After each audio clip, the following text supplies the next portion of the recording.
En fait, l'idée d'organiser ce raid m'est venue d'abord par passion, celle du voyage c'est sûr, et puis pour faire autre chose que tout ce qu'on voit d'habitude, et surtout pour en faire profiter à d'autres. Il fallait absolument que j'organise quelque chose. Alors j'en ai parlé à des amis, des journalistes, des habitants sur place, et nous voici ce matin du 1er août à Paris, effectuant les derniers préparatifs de notre premier raid, le Paris-Cap Nord. Les critères classiques du chrono et des gros sous sont évités, et nous gardons l'idée d'un classement en prévoyant un concours photo accompagné d'un grand prix vidéo. Étant organisateur de 20 à 22 ans, nous sommes tous très fiers car 50 équipages nous ont fait confiance. Ils sont là ce matin à Paris avec la même passion et le désir commun de vivre pleinement cette aventure scandinave.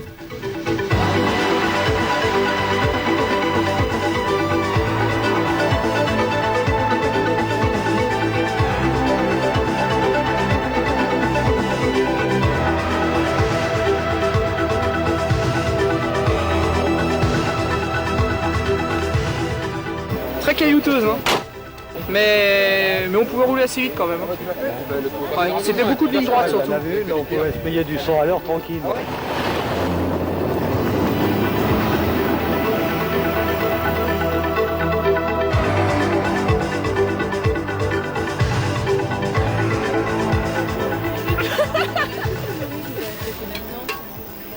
Putain, mais ça fait pas chauffer la purée. La purée, elle a mis où, Cathy? Attends, c'est en train de cuire. Qu'est-ce que t'as mis en dessous, là? Ah, attends. À ta gauche. Ça Non, les bleus marines, là, en dessous, qui est marqué 70. Non, parce que l'exercice. Non, j'ai été en Eh, mais je te file une poignée du genou. Oui, mais pour ça là, elle est où?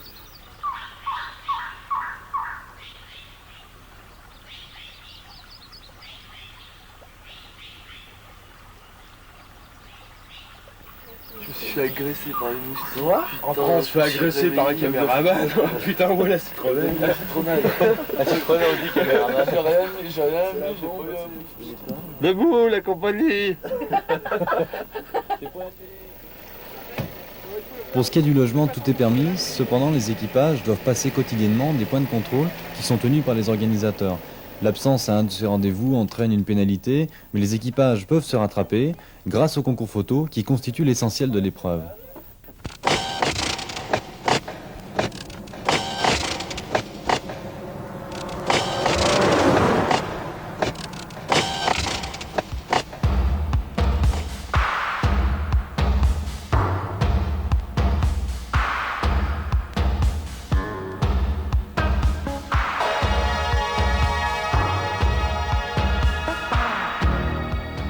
Plus Paris. Là, il y a un problème, là. Plus Paris. Oulujärvi tuolla, niin ja sitten... Oulujärvi. Kajani, tuolla.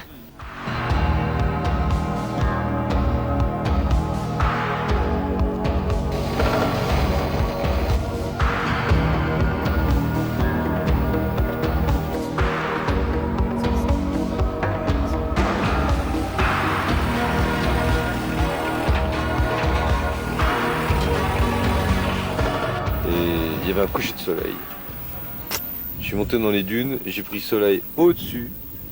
Pendant que j'étais au-dessus, la batterie s'est arrêtée. Alors, j'ai redescendu les dunes en courant. Je suis retourné chercher une batterie dans la voiture. Je suis remonté sur la dune en courant. Je suis arrivé mort en crachant tout mon tabac. Et là-dessus, j'ai filmé la chute du soleil dans l'eau. Je te dis pas, elle en est devenue toute rose de confusion. L'océan était super.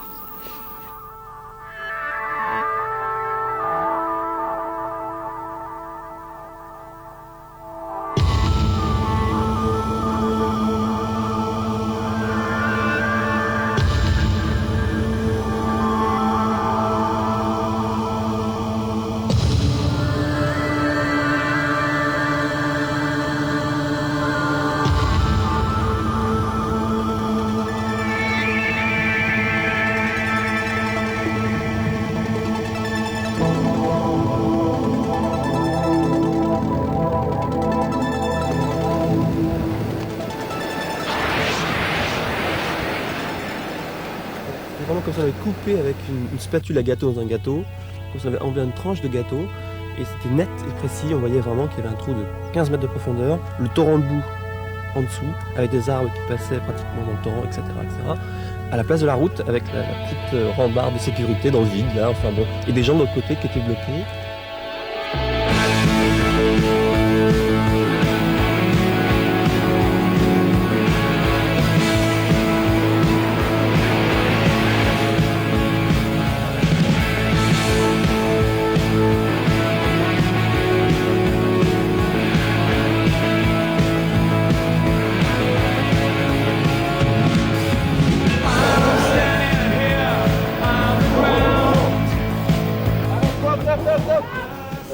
On va descendre et pousser.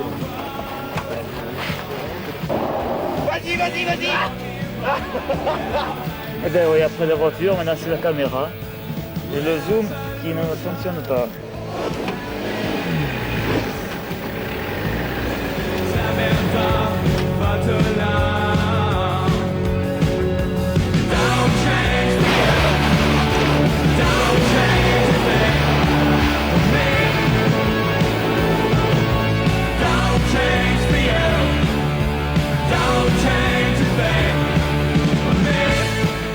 On va dire, j'étais pas du tout parti pour faire un raid, mais pour faire une pub pour une auto-école.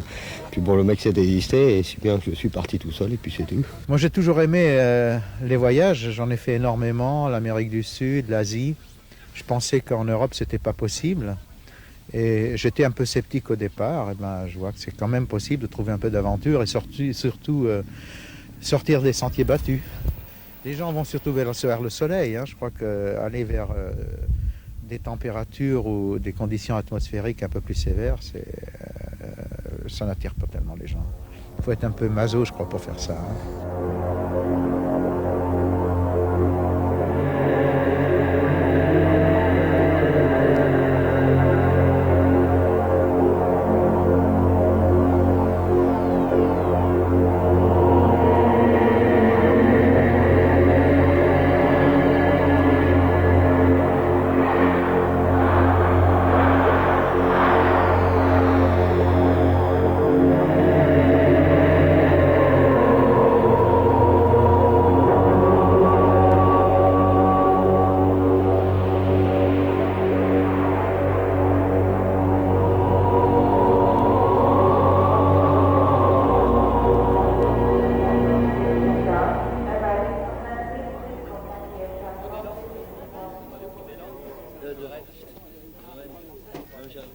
Après les pistes, nous nous retrouvons pour passer la nuit au milieu d'un village lapon de Finlande.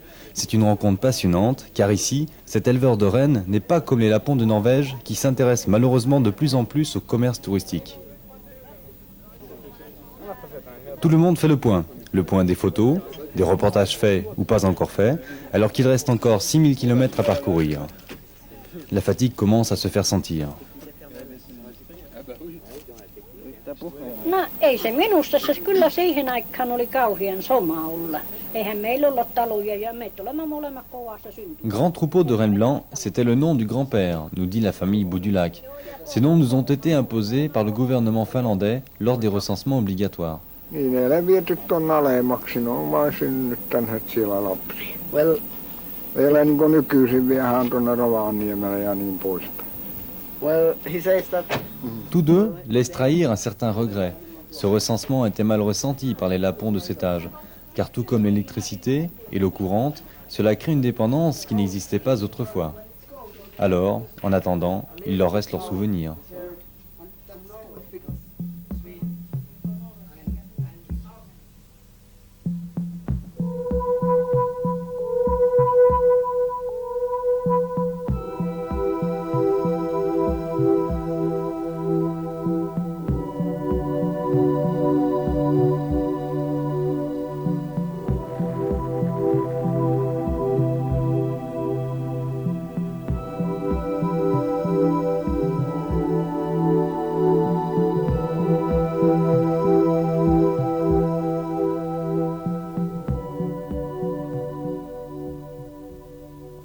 Moi je pense que c'est un bon raid, c'est une idée superbe.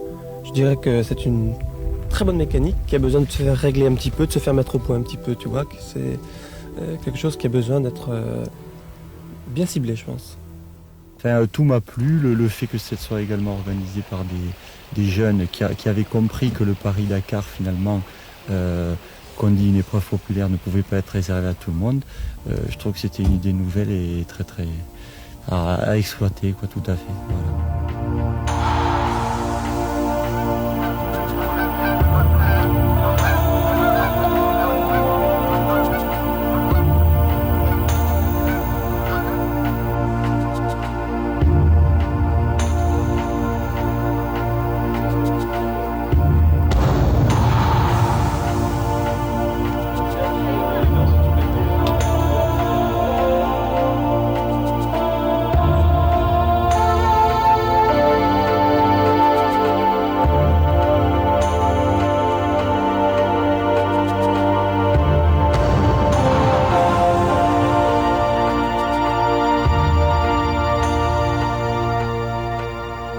Après 13 jours, c'est l'étape attendue, le Cap Nord.